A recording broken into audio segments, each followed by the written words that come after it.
হয়, ডিব্ৰুগড়ৰ পাঁচআলি অঞ্চলত বৃহৎ পৰিমাণৰ নিষিদ্ধ গৰু মাংস জব্দ কৰা হৈছে আৰু আৰক্ষীয়ে বৰ্তমান সময়ত অভিযান চলাই আছে।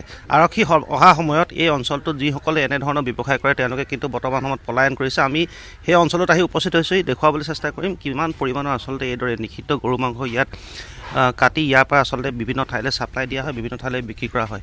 আৰু বৰ্তমান সময়ত আৰক্ষীয়ে যিহেতু অভিযান চলাই আছে, কিন্তু এই বাসগৃহসমূহত যি লোকে আচলতে এনেধৰণৰ কাৰ্য কৰিছিল তেওঁলোকে বৰ্তমান সময়ত কিন্তু পলাবলৈ সক্ষম হৈছে। আমি সেই অঞ্চলসমূহ দেখুৱাইছোঁ আৰু পাঁচআলি এই অঞ্চলটোত এনেধৰণৰ কাৰ্য আগৰ পৰাই চলি থাকে বুলি গম পোৱা গৈছে। আৰু বৰ্তমান সময়ত আমি দেখিছোঁ যে এই ঘৰবিলাক য'ত এনেধৰণৰ কাৰ্য চলে, প্ৰতিটো বাসগৃহ এতিয়া লোকসকলে বৰ্তমান ইয়াৰ পৰা পলায়ন কৰিছে। তেওঁলোকে এতিয়া বৰ্তমান পলাই যাবলৈ সক্ষম হৈছে। আৰক্ষীয়ে তেওঁলোকক ইতিমধ্যে বিচাৰি ফুৰিছে। কিন্তু এনেধৰণৰ নদী কাষত, পাঁচআলিদি নদী কাষত সৰু সৰু জুপুৰি সাজি এইসকল লোকে ইয়াত এই ধৰণৰ নিষিদ্ধ যি মাংসৰ ব্যৱসায় ৰমৰমীয়াভাৱে চলাই পৰিলক্ষিত হৈছে।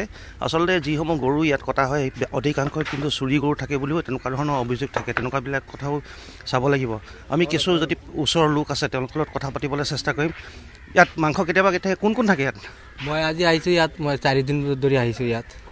মই 4 দিন ধৰি আহিছোঁ, মই নাজানো ছাৰ, সেইটোৱে মই ক'ব পাৰোঁ। মই 4 দিন হ'ল আহিছোঁ ইয়াত। আপোনালোকৰ সন্মুখৰ ঘৰটোৱে? সন্মুখৰ ঘৰ হয়, কিন্তু মই ক'ব নোৱাৰোঁ ছাৰ, কেলৈ মই এইকেইদিন কাটা নাছিলে, ঘপককৈ আজি কাটি দিছে, মই ক'ব নোৱাৰোঁ ছাৰ। কেইজন আছিলে লোক তাত?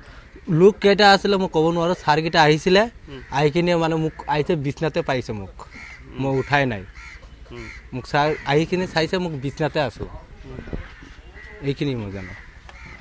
হয়, নিশ্চয়। সন্মুখৰ যিটো বাসগৃহত থাকে লোকজন 4জনৰ আগতে তেখেতে ক'ব পাৰিছে বুলি কৈছে আৰু 4জন আগতে অহাৰ পিছত তেখেতে একো গম নাপায় বুলি ইতিমধ্যেই কথাখিনি কৈছে। আমি আৰু ওচৰে পাঁজৰ লোক আছে, কোন থাকে ইয়াত আপুনি গম পায় নেকি? কোন কোন থাকে আৰু ইয়াত সদায় এনেকৈ ধৰণৰ মাংস কাটি থাকে নেকি, গৰু মাংস? ক'ব নোৱাৰোঁ ছাৰ, আমি ভিতৰত চুপত থাকোঁ।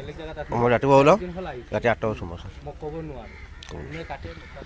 হয়, আচলতে এতিয়া এই অঞ্চলটোত যিসকল লোক থাকে তেওঁলোকে এইটোৱে মন্তব্য কৰিছে যে তেওঁলোকে এই বিষয়ে নাজানে, কোনে কাটে, কোনে এইবিলাক মাংস আনে, ক'লে ছাপ্লাই দিয়ে সেই বিষয়ে নাজানে বুলি ইতিমধ্যে কৈছে। কিন্তু এইখিনি কিমান বিশ্বাসযোগ্য সেইখিনি আৰক্ষী পিছত তদন্তৰ পিছতহে ওলাব। আৰু যিটো ঘৰৰ লোকজনে কৈছে, সন্মুখতে থকা ঘৰটোৰ লোকজনে কৈছে যে চিনি নাপায় বা কেইজন থাকে। আৰু আমি কথা পাতিবলৈ চেষ্টা কৰিম।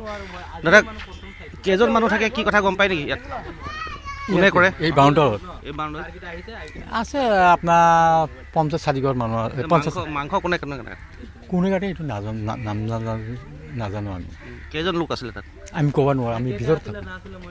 আমি ভিতৰত থাকোঁ। আপোনাৰ নামটো? মোৰ নাম সুমত আলী। আমি কাবাই কাম কৰোঁ। হয়, বিভিন্ন ধৰণৰ যিহেতু ইয়াত লোকসকল বৰ্তমান আছে, তেওঁলোকে কিন্তু এইটো কথাই উল্লেখ কৰিছে যে তেওঁলোকে একো ধৰণৰ কথা নাজানে বা তেওঁলোকে একো দেখা নাই, সেইটো কথা উল্লেখ কৰিছে। কিন্তু এতিয়া আৰক্ষী অভিযানত পাঁচআলি নদী কাষৰ এই অঞ্চলত এতিয়া 62 কেজি এইদৰে এতিয়া নিষিদ্ধ মাংস জব্দ কৰিবলৈ সক্ষম হৈছে। লোককেইজন এতিয়া বৰ্তমান পলাই আছে, তেওঁলোকক আৰক্ষীয়ে হয়তো বিচাৰিব, আৰক্ষীয়ে হয়তো তেওঁলোকক অতি সোনকালে কৰায়ত্ব কৰিবলৈ সক্ষম হ'ব। কিন্তু এনেধৰণৰ সৰু সৰু জুপুৰি, তাত কোন থাকে, কি কথা, কি বতৰা কোনো গম নাপায়, ক'ৰ পৰা আহিছে গম নাপায়। এজনে কৈছে 4 দিনৰ আগতে আহি ইয়াত আছেহি বুলি, এজনে কৈছে ইয়াত কোন থাকে নামেই নাজানে বুলি। কিন্তু কোনো ধৰণৰ তথ্য নোহোৱাকৈ, একো ধৰণৰ পৰিচয় নোহোৱাকৈ এইসকল ব্যক্তি ক'ৰ পৰা আহি ইয়াত এনেদৰে আছেহি, এইবিলাক সৰু সৰু জুপুৰি সাজি আৰু তেওঁলোকে এনেধৰণৰ কাৰ্যবিলাক কৰি গৈছে, সেয়া কিন্তু এতিয়া তদন্তৰ এটা প্ৰয়োজন আহি পৰিছে, বিশেষকৈ ডিব্ৰুগড় নিচিনা ঠাইত। অচিনাকি ঠাইৰ পৰা এনেধৰণৰ লোকসকল আহিছে, ক'ৰ পৰা আহিছে, কি কৈছে, কোনো ধৰণৰ তথ্য প্ৰমাণ নাই। সেইটো এতিয়া এটা ডাঙৰ প্ৰশ্ন হিচাপে দেখা দিছে। আৰু সমগ্ৰ যদি অঞ্চলটো চাই ইয়াত দেখিব যে সৰু সৰু এই ঘৰসমূহ আছে। ইয়াত কেনেকুৱা ধৰণৰ কোন লোক থাকে বা ক'ৰ পৰা আহে, কোনো ধৰণৰ বিশেষ এটা পৰিচয় তেওঁলোকৰ নাথাকে বা কোনো এইবিলাক কথাত গম নাপায়।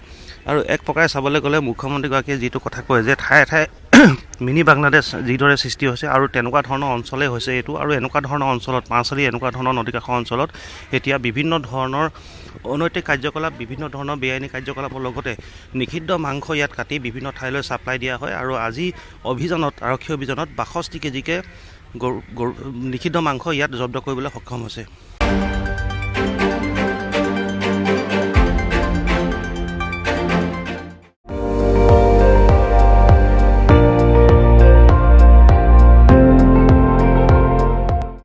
আপুনি চাই আছে ND24, সৰ্বশ্ৰেষ্ঠ নহয়, সৰ্বোত্তমৰ দৌৰত।